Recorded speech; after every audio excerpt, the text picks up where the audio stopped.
terhormat Bapak-bapak, Ibu-ibu, salam Pancasila.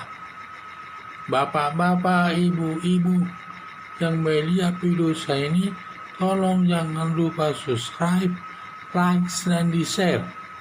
Sifatnya gratis. Pada hari Kamis tanggal 16 Desember tahun 2021 ini, saya akan mengomentari Agus Harimurti Yudhoyono menuding hukum bisa dibeli. Perseteruan Partai Demokrat kubu Agus Harimurti Yudhoyono dengan kubu Muldoko. Kubu Muldoko melakukan gugatan ke kubu Agus Harimurti Yudhoyono dan kubu Muldoko dimenangkan pengadilan. Agus Harimurti Yudhoyono menuding ada pensiunan petinggi militer rajin menggugat kubu Agus Harimurti Yudhoyono ke pengadilan untuk merebut ketua Partai Demokrat karena pengadilan bisa dibeli atau hukum itu bisa dibeli katanya. Dengan tudingan Agus Harimurti Yudhoyono tersebut menyebut-nyebut ada petinggi militer, yang dimaksud di sini petinggi militer adalah Muldoko sendiri, menimbulkan masalah. Akibat tuduhannya tersebut menimbulkan masalah antara lain mengadu domba lembaga militer dengan lembaga pengadilan, padahal militer aktif tidak ada yang ikut-ikutan dalam perseteruan Partai Demokrat tersebut. Menghina atau merendahkan martabat lembaga pengadilan.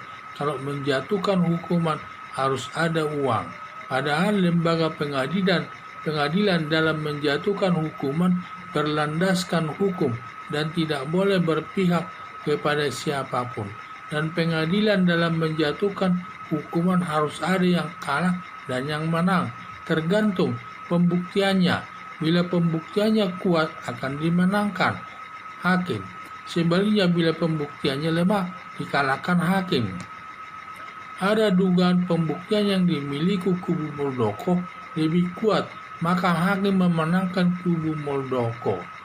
Tudingan Agus Harimurti Yudhoyono tersebut sudah masuk perbuatan kejahatan yang melakukan penghinaan atau merusak nama baik pengadilan dan Muldoko yang melanggar pasal 310 KUHP yang ancaman hukumannya 9 bulan.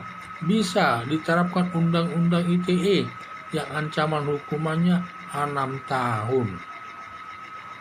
Sebaiknya Muldoko dan pengadilan mengajukan pengaduan ke polisi untuk diproses sesuai hukum yang berlaku.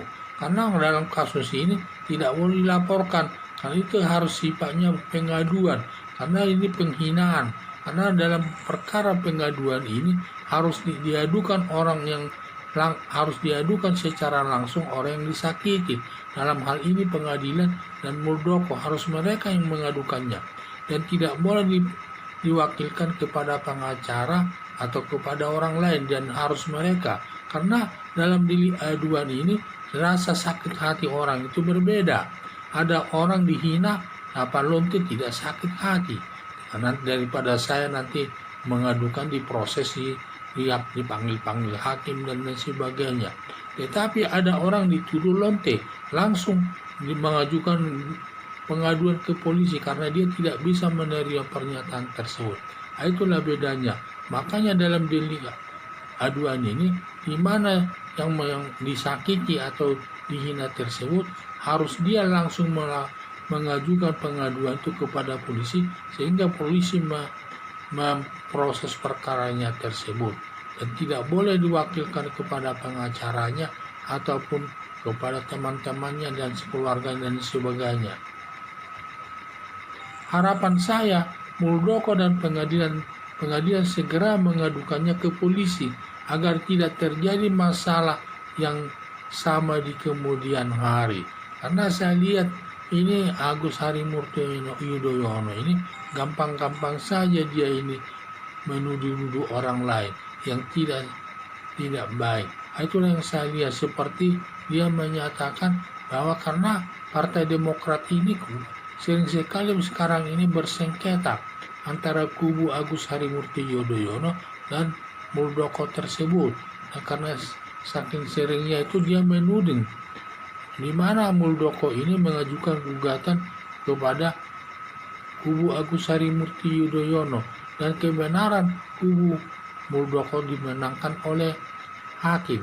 Sehingga atas kemenangannya tersebut Agus Harimurti menuduh bahwa ada petinggi militer yang suka mengajukan gugatan katanya ke pengadilan itu untuk merebut jabatan ketua Partai Demokrat tersebut. Nah, itulah yang saya lihat. Kata-kata ada petinggi militer tersebut dimaksud di sini adalah Muldoko. Dan itu yang saya lihat. Akibat tuduhannya tersebut menimbulkan masalah. Sepertinya dia mengadu domba antara militer dan pengadilan.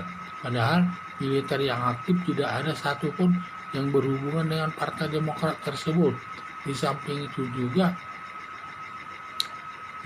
merendahkan hakim itu, katanya hukum itu bisa dibeli. Ini sama saja nih, merendahkan lembaga pengadilan tersebut. Padahal hakim itu dalam menjatuhkan putusan sesuai hukum yang berlaku tanpa pandang bulu. Dan hakim itu menjatuhkan putusan berdasarkan pembuktian. Kalau pembuktiannya kuat dimenangkan, kalau pembuktiannya lemah tentu dikalahkan. Jadi diduga pembuktian daripada Muldoko tersebut lebih kuat sehingga dia dimenangkan oleh hakim. Jadi harapan saya Muldoko dan pengadilan segera mengadukannya ke polisi agar tidak terjadi masalah yang sama di kemudian hari. Sekian dan terima kasih.